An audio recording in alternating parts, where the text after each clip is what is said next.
నమస్తే, ఇది కథ కాదు జీవితం కార్యక్రమానికి స్వాగతం.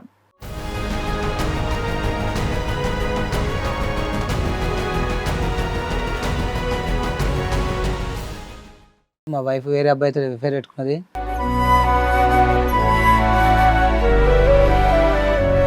ఈ 1 yearలో ఒక అబ్బాయి మాతోటి పనిచేసే దగ్గర పరిచయం అనమాట. నేను వాళ్ళ వైఫ్ని అక్క అంటే మా వైఫ్ని ఈడు అక్క అంటాడని చెప్పి మేము లైట్ తీసుకున్నాం. అండ్ 6 months తర్వాత ఇంకా ప్రతి ఒక్కరు చెప్తున్నారు నాకు. ఒకసారి ఇట్లా దొరికిండ్రు అనమాట ఇంటి దగ్గర. ఏది మీరు ఎవరు లేని టైంలో? లేని టైంలో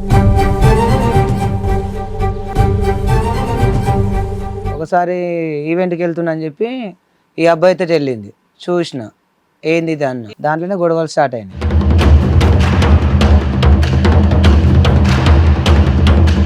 అవును, ఆల్రెడీ అక్కడ దింపడానికి తీసుకెళ్ళాడు, అందులో డౌట్ ఏముంది నీకు? దింపడానికి కాదు, నాకు ఏం చెప్పింది వాళ్ళ వైఫ్కి బాగాలేదని చెప్పింది. చెప్పిన తర్వాత వాళ్ళ వైఫ్ని అడిగిన, నీకు హెల్త్ బాగాలేకుండా నాకు ఫోన్ చేయొచ్చు కదా అక్క, అన్నతో నేను ఫోన్ చేసినావు కానీ మేము ఇట్లా అన్న, నాకు హెల్త్ ఏంటి బాగాలేదు, నాకు ఏమైంది ఇట్లా మాట్లాడింది వాళ్ళ వైఫ్.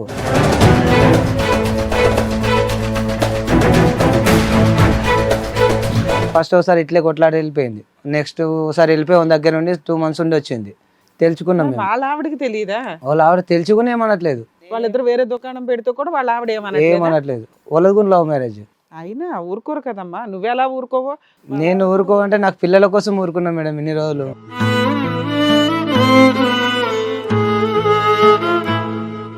కానీ నీకు ఇంత కష్టం వచ్చింది కదా, ఇప్పుడు కూడా మీ ఇంట్లో వాళ్ళకి వెళ్ళి సపోర్ట్ అడగలేదా నువ్వు? వాళ్ళు రావట్లేదు మేడం. మొన్న నేను రీసెంట్గా ఈ గొడవ విషయంలో మన పురుగుల మందుకు ఉంది ఆయన. నేను 2 నెలల కింద గాంధీలో కూడా పడ్డా. నేను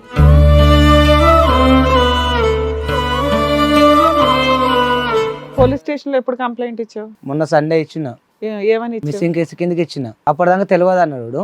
తర్వాత తెలుసా అని చెప్పి పిలిపించాను నైట్ అప్పటిదప్పుడు. మళ్ళీ నెక్స్ట్ డే రోజు వాళ్ళ లాయర్ ఎవరు వచ్చి నువ్వు కేసు పెట్టి నడవద్దని అని బెదిరిస్తుంది.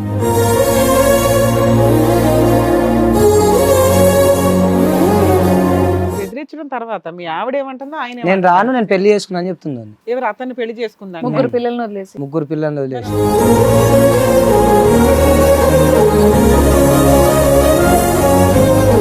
పిల్లలు అతను ఈమె కలిసి ఉంటున్నారా? కలిసి ఉంటున్నారు. ఇక్కడ ఈ వైఫ్ చూసుకుంటున్నా, అక్కడ ఉంటున్నా. డైరెక్ట్ చెప్తున్నా పోలీసు వాళ్ళకి, ఇద్దరిని చూసుకుంటా నేను అని.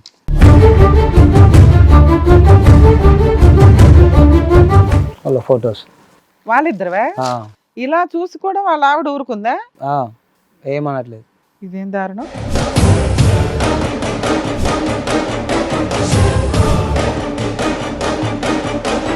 నువ్వు చేసిన తప్పేంటి? కనిపెట్టడమా?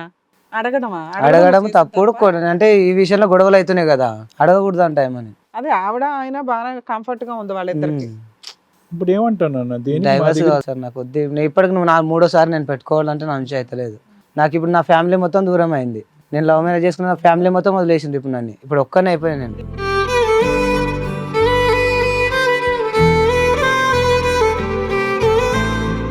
ఇక్కడ ఏంటంటే ఒక బాధ్యత లేనటువంటి తల్లి దగ్గర, ఒక బాధ్యతతో ఉన్నటువంటి ఒక తండ్రి దగ్గర 3 పిల్లలు పెంచలేనటువంటి వ్యక్తి, ఒక బాధ్యత లేనటువంటి ఆమె, అసలే బాధ్యత లేనటువంటి ఎథిక్స్ లేనటువంటి ఒక మగాడి మధ్యన 3 పిల్లలు ఎలా పెరుగుతారనేది మన అందరికి ఇప్పుడు గుండెలు లబ్డబ్ అని కొట్టుకుంటున్నాయి.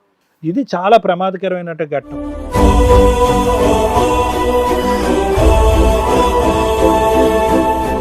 చాలా కష్టంగా ఉంది మేడం వినడానికి. ఎంత దారుణం అంటే, నిజంగా హానెస్టీగా ఉన్న హస్బెండ్స్ ఈ రోజున సమాజంలో బతకడానికి ఆలోచించాల్సిన పరిస్థితి వస్తుంది. ఇతను ఏం తప్పు చేశాడు? ఒక భర్తగా, ఒక రెస్పాన్సిబుల్ తండ్రిగా 3 పిల్లలకి అతను బాధ్యత నిర్వహించటం తప్ప.